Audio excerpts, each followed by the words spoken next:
नमस्कार। मैं हूं प्राध्यापक डॉक्टर राजेंद्र रघुवीर Deshpande from Pune, Maharashtra state, India. I am MD in Ayurvedic medicine and MD in Ayurvedic physiology. For paid online consultation, my number is 9226810630। आप कृपा करके व्हाट्सएप कर दीजिए।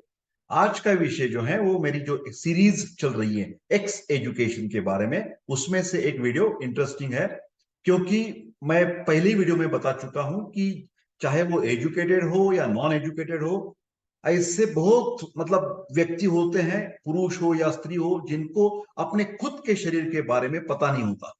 और इससे क्या हो जाता है कि जो एक्स एक्टिविटी होती है उसमें दिक्कत आ सकती है। तो इसके धीरे धीरे हम जो पहलू हैं वो आपके सामने धीरे धीरे करके एक्सप्लेन करता जाऊंगा, अच्छी तरह से समझा दूंगा आपको शास्त्रीय तरीके से। ठीक है, ढिंग ढैंग बजाकर चटपटा मसाला डालकर मैं बातें करने वाला नहीं। जो भी शास्त्रीय तत्व है वो आपको समझ में आनी चाहिए। महिलाओं के यौन स्वास्थ्य के बारे में आज हम चर्चा करेंगे। तो ये जो इंफॉर्मेशन है, it is not only useful for the ladies but it is useful for the male as well. That mean ये पुरुष और स्त्री, औरत दोनों के लिए ये जो इंफॉर्मेशन है वो काम आ सकती है। तो इसमें जो शरीर के डिफरेंट बॉडी ऑर्गन्स होते हैं, इसमें महत्वपूर्ण अवयव है ब्रेस्ट, जिसको हम स्तन कहते हैं। स्तन महिलाओं को छाती का हिस्सा होता है। इसमें वसा युक्त उतक फैट्स उधर रहते हैं, कई तंत्रिकाएं नर्व्स रहते हैं, और निपल ये इसका पार्ट है। ठीक है, किशोर अवस्था के साथ ही महिलाओं के इस जगह स्थित उतकों में भी बढ़ोतरी होती है। जैसे आप किशोरी से महिला बन जाती है तो अपने आप शरीर के डिफरेंट ऑर्गन्स में बदलाव आ जाता है, जिसको हम कहते हैं कि टीन एजर्स जो होते हैं, it is a transformation from किशोर अवस्था टू द यंग एज। जिसका वो अभी जो लड़की है, लड़के लड़की हैं, वो जब उनका एक स्पेसिफिक एज आ जाता है तो उनमें शरीर में रचनात्मक और क्रियात्मक बदलाव आ जाते हैं, जो कि द्वारा वो एक्स परफॉर्मेंस के लिए ठीक ठाक हो सके और उसके द्वारा रिप्रोडक्शन की जो प्रक्रिया है वो उनसे बन जाए। ठीक है, दिस इज द बेसिक मोटो। ये जो है उसका उद्देश्य होता है। तो इसमें जो शरीर अंग में बदल होते हैं, तो एक ब्रेस्ट में बदल होना, स्तन में बदल होना, ये सेकेंडरी सेक्स कैरेक्टर्स में आ जाता है। वो बदलाव कैसे होते हैं, क्या होते हैं, इसका अलग अलग मैं वीडियो बनाते जाऊंगा। फिर आपको समझना चाहिए कि चाइल्ड से लेकर जब एडोलेसेंट में हम आ जाएंगे, तो प्यूबरिटी में जब आ जाएंगे, टीनेजर्स में हम आ जाएंगे, लड़का लड़की दोनों, तो उनके शरीर में कुछ बदल होने वाले हैं। ये बात यहां पर मैंने कही है। महिलाओं की तुलना से जब हम पुरुष की बात करते हैं तो सीने से ऊतक अधिक विकसित नहीं होते हैं, इसलिए पुरुष के इस जगह को सिर्फ छाती कहा जाता है, ब्रेस्ट नहीं कहते। ये शब्द जो है दोनों सीने की हिसाब से ही है। फिर पुरुषों में सिर्फ ये कहते हैं, क्या कहते हैं, सीने के जो है ना, छाती कहा जाता है। और लड़कियां जो होती है, औरत जो होती है, उनके स्तन और ब्रेस्ट की हमेशा चर्चा की जाती है। ये जो अवयव है वो एक्स के लिए स्टिमुलेशन के लिए बहुत ही फायदेमंद होता है। कैसे होता है, क्या होता है, वो बाद में चर्चा करेंगे। ये सिर्फ स्त्री में इसकी संवेदना ज्यादा होती है ऐसी बात नहीं है। उसको टच करने से, स्पर्श करने से पुरुष को भी अच्छा लगता है। तो एक्स एक्टिविटी में इसका रोल भी अच्छा है। इसके द्वारा जो नया बच्चा आने वाला है, after the pregnancy, after the reproduction, तो उस बच्चे के लिए जो महत्वपूर्ण फूड है, आयुर्वेद ने कहा है कि जो स्तन्य है, स्तन्य एव जो है ना, वो बहुत ही इंपॉर्टेंट फूड, अन्न जो है बच्चों के लिए पहले 6 महीने के लिए सिर्फ breast milk is the best food of all. ये अभी WHO, वर्ल्ड हेल्थ ऑर्गेनाइजेशन ने भी एक्सेप्ट कर दिया है कि स्तन्य ब्रेस्ट मिल्क की जो रोल है उसको सप्लीमेंट देने में, नरिशमेंट करने में बच्चे का, वो बहुत महत्वपूर्ण है। और ये तो एक पार्ट हो गया, और दूसरा पार्ट जैसे मैंने अभी कहा, एक्स एक्टिविटीज में इसका महत्व बाद में हम डिस्कस करेंगे। अगला अवयव मैं बताना चाहता हूं कि जो भी चेंज हो जाता है किशोर अवस्था और एडोलिसेंट में, टीनेजर्स में, सेकेंडरी सेक्स कैरेक्टर्स में इसका बदलाव हो जाता है, वो है योनि। योनि का वजाना हो जाता है। यौन महिलाओं के जननांग का भीतरी भाग होता है, जो योनिमुख और गर्भाशय से जुड़ा हुआ होता है। योनिमुख का इंग्लिश में सर्विक्स हम कहते हैं, और गर्भाशय को हम यूटेरस कहते हैं।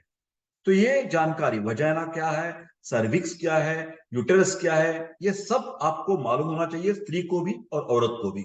ठीक है, तो ये जो योनि का भाग है, वजाना का भाग है, जिसके द्वारा एक्स एक्टिविटी की जाती है, उसके संबंध डायरेक्टली कहाँ है, सर्विक्स से है, योनि मुख से और गर्भाशय से है। जो गर्भधारणा होती है, जो बच्चा का 9th मंथ पालन पोषण किया जाता है वो इस अवयव में होता है। गर्भाशय जो अवयव है इसमें बच्चा पाला पोसा जाता है 9 मंथ्स तक। तो इसके गर्भाशय अच्छा होना ये सबकी जिम्मेदारी है। और जब हम एक्स एक्टिविटी करते हैं तो जो भी एक्टिविटी करेंगे जो हाइजीनिक नहीं होता तो इसका संबंध योनि के द्वारा योनि मुख से आ जाएगा। जो सर्विक्स है उसमें इन्फ्लेमेशन आ जाएगी जिसको हम सर्विसाइटिस कहते हैं। कई कबार सर्वाइकल इरोजन हो जाता है, कई कबार सर्वाइकल कैंसर हो जाता है। और ये सब बातें हम आगे आगे चलकर डिस्कस करेंगे। सिर्फ मैंने आपको ये इंट्रोडक्टरी लेक्चर है, सिर्फ आपको पता लगाना चाहिए कि जानकारी क्यों होनी चाहिए। बहुत सारे फीमेल्स औरतों को ये गर्भाशय में कैंसर होता है, फाइब्रॉइड्स हो जाते हैं, वो कई कबार मैलिग्नेंट होते हैं मतलब सीरियस होते हैं, कई कबार बिनाइन होते हैं मतलब without any cancerous growth, some are cancer some are without cancer. तो ये गर्भाशय जो है ना महत्वपूर्ण अवयव है। इसके द्वारा दो चीजें होती है, एक तो बच्चे का पालन पोषण और दूसरा बच्चा पैदा होने से पहले जो मेंस्ट्रुअल साइकिल चलती है उसमें ये गर्भाशय के जो भीतरी वॉल्स हैं, भित्तियां हैं, उसमें जरा एक तगड़ापन आ जाता है, उसमें ज्यादा सर्कुलेशन हो जाता है क्योंकि उसकी it's like it the uterus is becoming like a bed, B E D bed, शैया हो जाती है। किसके लिए? नए आने वाले बच्चों के लिए। हर महीने ये तैयारी की जाती है। और ये जब तैयारी किए के बाद भी जब मेल गेमेट और फीमेल गेमेट मतलब पुरुष बीज और स्त्री बीज का संयोग नहीं होता तो ये तैयारी जो हो जाती है गर्भाशय में वो निकल पड़ती है। उसके हम क्या बोलते हैं? मेंस्ट्रुअल डिस्चार्ज बोलते हैं, मासिक स्त्राव बोलते हैं। तो मासिक स्त्राव कहां से निर्माण होता है? ये गर्भाशय से निकल पड़ता है योनि के द्वारा। समझ में आ रही बात? आयुर्वेद में ये जो लोअर एब्डोमेन की जो एक्टिविटी है, लोअर एब्डोमेन की जो अवयव है उसको अपान वायु नियंत्रित करता है ऐसा बताया। अपान वायु सिर्फ एक ध्यान में रखिए, वात दोष जो है वो कंट्रोल करता है, ठीक है। इसी जगह से योनि के द्वारा ही ये संभोग की क्रिया एक्स एक्टिविटी की जाती है। मासिक धर्म जैसे अभी मैंने कहा मेंस्ट्रुअल साइकिल, और बच्चा भी जन्म के समय इसी जगह से मतलब through the vagina, normal delivery जो बोलते हैं, नॉर्मल प्रेगनेंसी डिलीवरी जो होती है वो योनि के द्वारा ही होती है।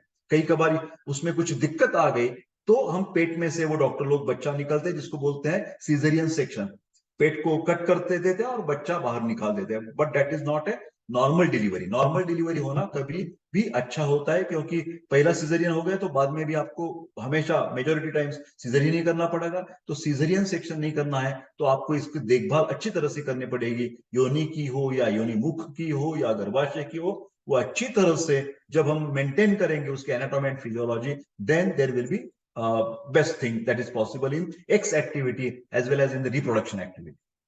ठीक है, आगे चलते हैं। योनि मुख जो वजाना है उसके जो मुख है उसको वल्वा बोलते हैं, वल्वा, ठीक है। I am sorry here there should not be any confusion. जो अंदर वाला भाग है वो सर्विक्स अलग है, वो बाहर वाला जो भाग है वो उसको वल्वा बोलते हैं। महिला का बाह्य यौन अंग को योनि मुख या ज्यादातर वल्वा ही कहेंगे हम, वल्वा कहते हैं। इसमें भगशेफ, क्लेटोरिस बोलते हैं, क्लिट शॉर्ट फॉर्म उसका क्लिट बहुत सारी वीडियोस में आप देखा होगा, क्लिट क्लिट क्लिट को उत्तेजित करिए, क्लिट को उत्तेजित कीजिए।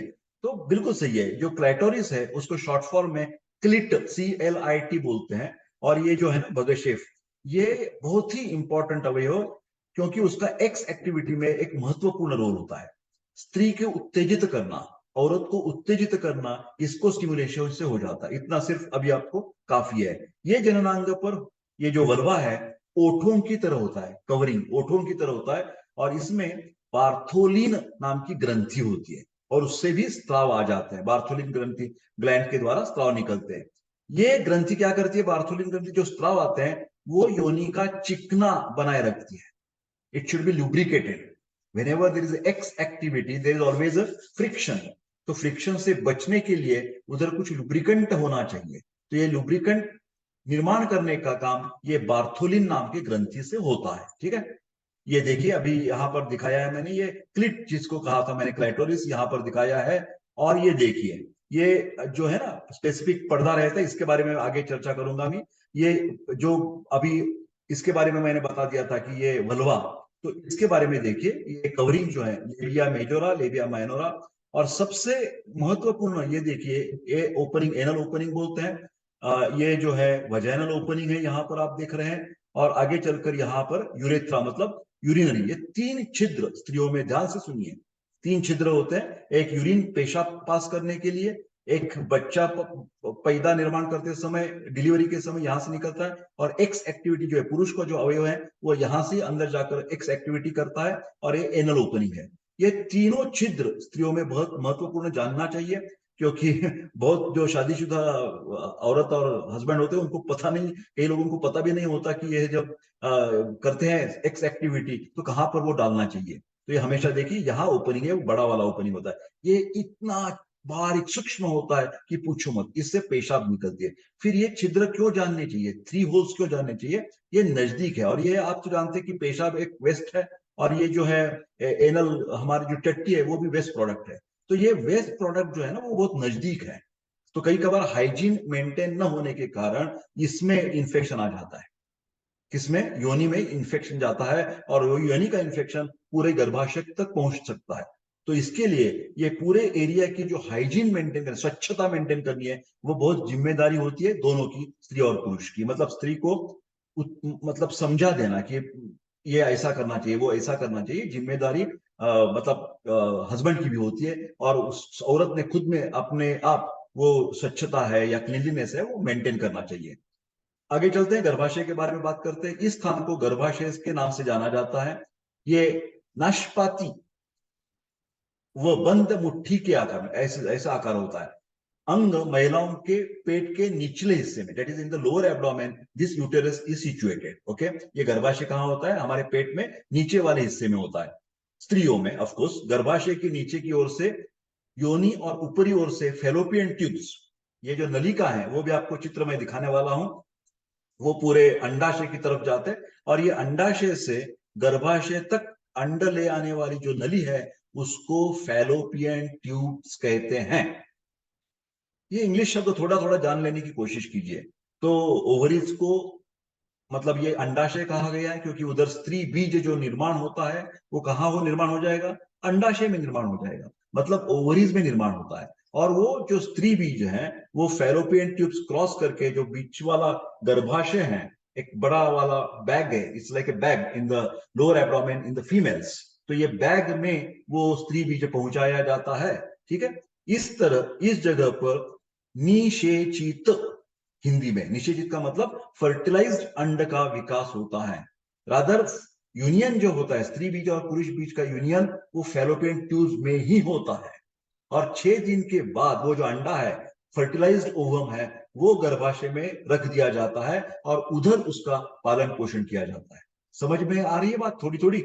मासिक धर्म चक्र के साथ, मतलब मेंस्ट्रुअल साइकिल के साथ साथ हर महीना गर्भाशय की परत का निर्माण भी होता रहता है, जो वॉल्स डिसइंटीग्रेट होंगे और फिर उसका पुनर्निर्माण किया जाएगा। अगले महीने के लिए फिर तैयारी की जाएगी, चलो आ जाए स्त्री बीज और पुरुष बीज का संयोग हो जाए तो हमारा काम शुरू हो जाएगा। ऐसे करते ही रहते हैं from the menarche to the menopause, from the age of से for example 13-14 years in the female life up to the years of 45 age. ये मेंस्ट्रुअल साइकिल हमेशा हर महीने चलती रहती है, क्योंकि उसमें रिप्रोडक्शन का एक महत्वपूर्ण रोल होता है। ये देखिए यहाँ पर ये गर्भाशय आप देख रहे हैं, उसको यूटेरस कहा है। Then these are the fallopian tubes, ये नलिका मैंने जैसे कहा है ना, और ये अंडाशय है मतलब ओवरीज है। तो यहाँ स्त्री बीज का निर्माण होता है ओवम, और वो ओवम जब फाइनली बाहर निकलता है तो ये फेलोपियन ट्यूब के द्वारा यहाँ से घूमकर यहाँ चला आ जाता है, और यहाँ पर जब पुरुष बीज उसको मिलता है योनि में, जब उसका मिलन हो जाता है किसका, स्त्री बीज और पुरुष बीज का, तो यहाँ पर वो पहला फर्टिलाइजेशन हो जाता है। पुरुष बीज यहां से निकलकर यहां जाता है, स्त्री बीज यहां से निकलकर, दोनों यहां पर मिलते हैं। पुरुष बीज मतलब एक्स संबंध के समय पुरुष ने अपना अवयव यहां पर डाल दिया योनि में, उसमें से धात निकल गया, तो धात में ऑफकोर्स क्या होते हैं, पुरुष बीज होते हैं, स्पर्मेटोजोआ हम बोलते हैं। तो ये स्पर्मेटोजोआ इधर से निकलकर इधर इधर जाएगा, ये इसमें स्त्री बीज आ जाएगा, और दोनों का इधर मिलन हो जाएगा।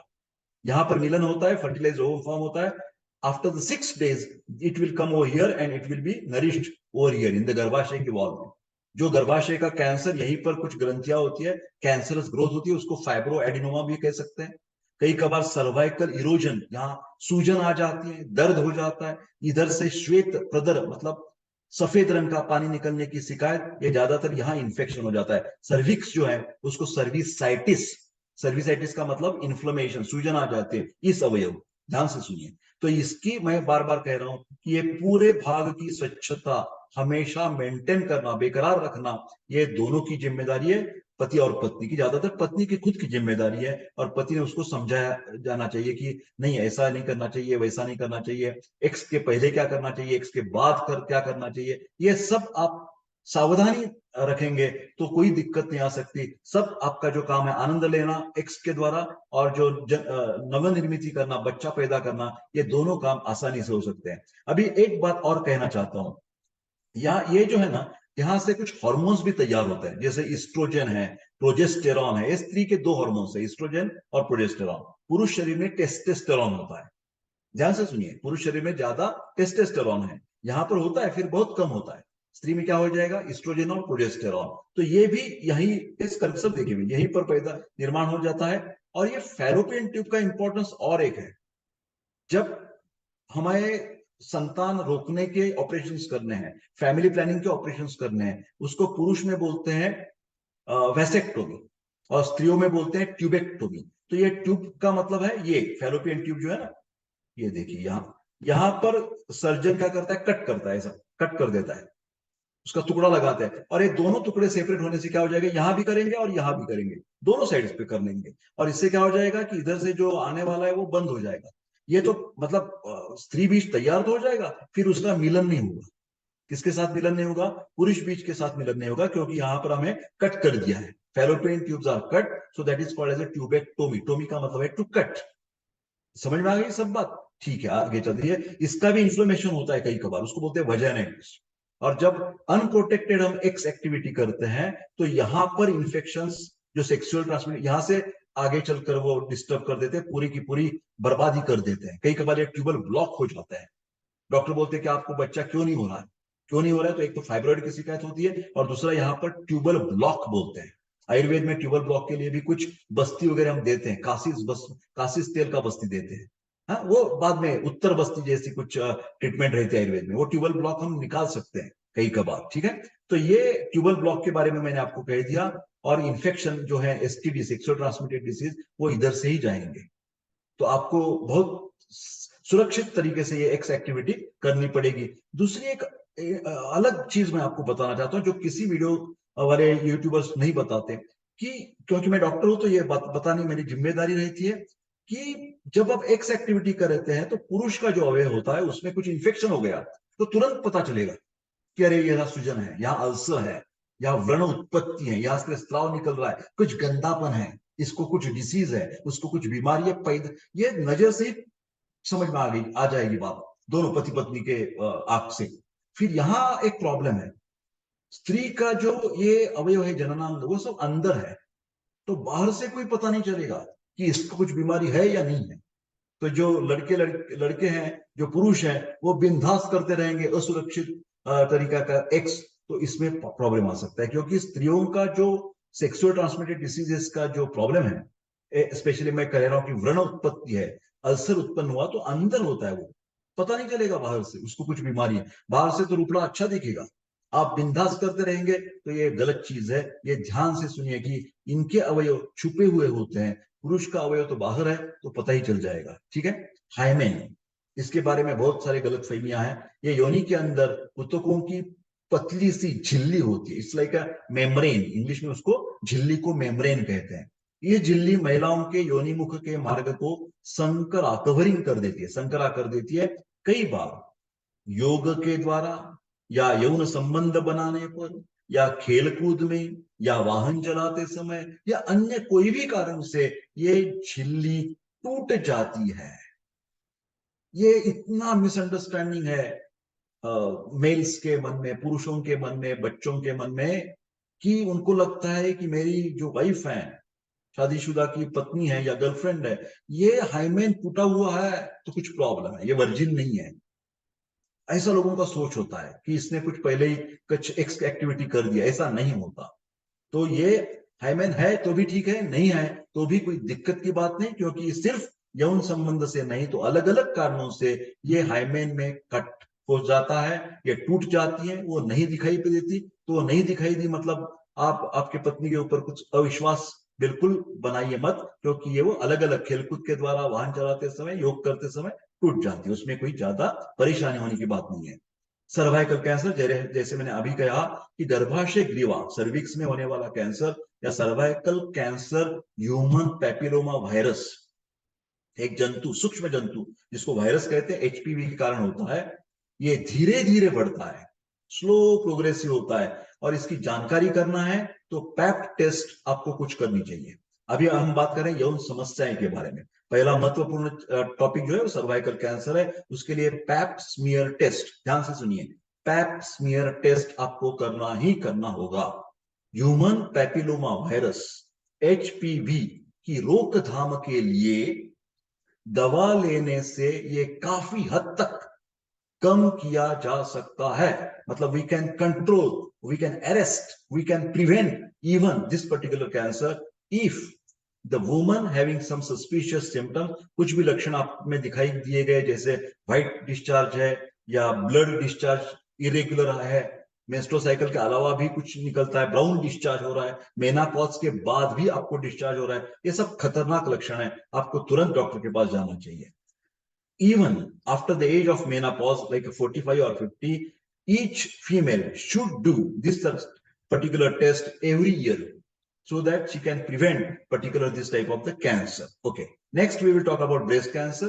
इसमें ट्यूमर महिलाओं के स्तन के ऊतकों को प्रभावित करता है। ये कई तरह को घातक हो सकता है, लेकिन समय समय पर फ्रिक्वेंटली स्त्री ने खुद की इसकी जांच करने पर इसका प्रथम चरण में ही, मतलब इन द फर्स्ट स्टेज, पहचाना जा सकता है और इसका इलाज भी किया जा सकता है। तो दो बातें यहां पर, आप प्रतिबंध भी लगा सकते हैं। क्या करना है, सिर्फ आपको लेडीज को डॉक्टर के पास जाकर वो समझा लेने की बात है कि मैं खुद का स्तन परीक्षण कैसे करूं, how I can examine my own breast to prevent, to suspicious about the breast cancer. ठीक है, इसके बाद डिटेल में मैं बाद में चर्चा करने वाला हूं, पूरा एक वीडियो मैं सिर्फ ब्रेस्ट कैंसर के ऊपर बनाने वाला हूं। महिला और पुरुष दोनों में ये कैंसर होने की शक्यता है, लेकिन महिलाओं में इसके होने की संभावना कहीं अधिक ज्यादा है। ठीक है, माना जाता है कि हर 8 में से 1 महिला को ब्रेस्ट कैंसर होने की संभावना हो सकती है। ठीक है, तो कभी कभार आपको लगा कि, महिलाओं को लगा कि स्तन में कुछ ऐसी हार्ड नोड्यूलर कुछ है, नोड है, हार्ड है, एक बात स्टोनी हार्ड बोलते हैं, मतलब वो पतलीला नहीं रहता, वो वेरी स्टोनी हार्ड रहता है, तो ये बात समझने वाले। और दूसरा, उसमें दर्द नहीं हो सकता, बिना दर्द ऐसी कुछ हार्ड स्टोन लाइक ग्लैंड आपको मिली आपके स्तन में, तो तुरंत आप गायनिकोलॉजिस्ट तज्ञ के पास जाइए और उसका जो एफएनसी बोलते हैं, मतलब फाइन नीडल एस्पिरेशन बायोप्सी, वो आप बिल्कुल करिए। बायोप्सी से पता चलेगा कि ये कैंसर है या नहीं है। ठीक है, महिलाओं के स्वास्थ्य के लिए चिकित्सक जो कि एक्टिविटी होती है, क्रिया और परीक्षण, इसके बारे में थोड़ी चर्चा करेंगे। डूश एक टिपिकल प्रोसीजर है। डूशिंग जो है, डूश करते हैं, योनि और गुद मतलब एनल कैनाल जो है वो धोने के लिए जो क्रिया किया जाती है उसको डूशिंग बोलते हैं। ठीक है, आपको किसी बाहरी उत्पादनों से योनि को धोने से पहले डॉक्टर की सलाह लेना बहुत जरूरत है। यह तरीका यौन संचारित संक्रमण का कारण बन सकता है। If you are not using the proper solution, proper method for cleaning your vagina and the anal region, then it can itself is the problem. कई केमिकल्स ऐसे होते हैं कि जिसकी एलर्जी होती है महिलाओं को, कई कबार वो इरिटेंट्स होते हैं, कई कबार वो क्या बोलते हैं, प्रोडक्ट्स जो है ना वो एफडीए से अप्रूव्ड नहीं रहता, ऐसे कोई बेचता है, सिर्फ सस्ते में मिलता है तो ले लीजिए, और उसके साथ आपने क्लीनलीनेस की ट्राई किया, डूशिंग करने का प्रयत्न किया, तो उससे फायदे के बजाय नुकसान हो सकता है।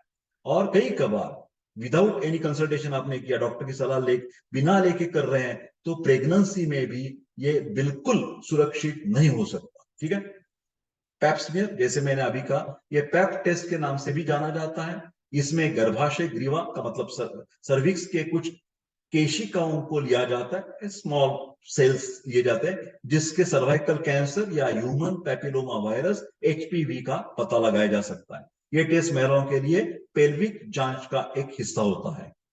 अलग वाली है मैमोग्राम। तो ये किस लिए है? स्तन कैंसर की पहचान के लिए मैमोग्राम एक जांच प्रक्रिया होती है। इसमें महिलाओं को स्तन से एक्सरे निकाला जाता है, जिसमें स्तन पर होने वाली असामान्य और किसी गांठ का पता लगाया जाता है, इट्स एनी हार्ड ट्यूमर। इसके साथ ही इसमें स्तन कैंसर मतलब ब्रेस्ट कैंसर की भी पहचान की जा सकती है। Suspicious, then you have to do the biopsy. मेरे प्यारे दोस्तों, ऐसे अलग अलग वीडियो में एक्स एजुकेशन के सीरीज में बना रहा हूं। आपको किसी को भी एक्स के प्रॉब्लम में शिकायत है, जैसे erectile dysfunction, premature ejaculation, infertility, स्वप्न दोष, धात का प्रॉब्लम, तो आप जरूर पेड ऑनलाइन कंसल्टेशन के लिए आयुर्वेद एकेडमी के पास आपका स्वागत है। 9226810630 पर आप मेरे को संपर्क कर सकते हैं।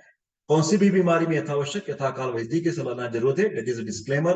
कृपा करके वीडियो लाइक शेयर कर दीजिए, और देशपांडे सर को स्फूर्ति देने के लिए आप मेरा चैनल जरूर सब्सक्राइब कर दीजिए, और बेल बटन जो है वो प्रेस कर दीजिए, तो आपको अगला नोटिफिकेशन मिलता जाएगा। ये पूरी सीरियल आप देखते रहिए, आपको आनंद भी आ जाएगा, आपको ज्ञान भी मिल जाएगा।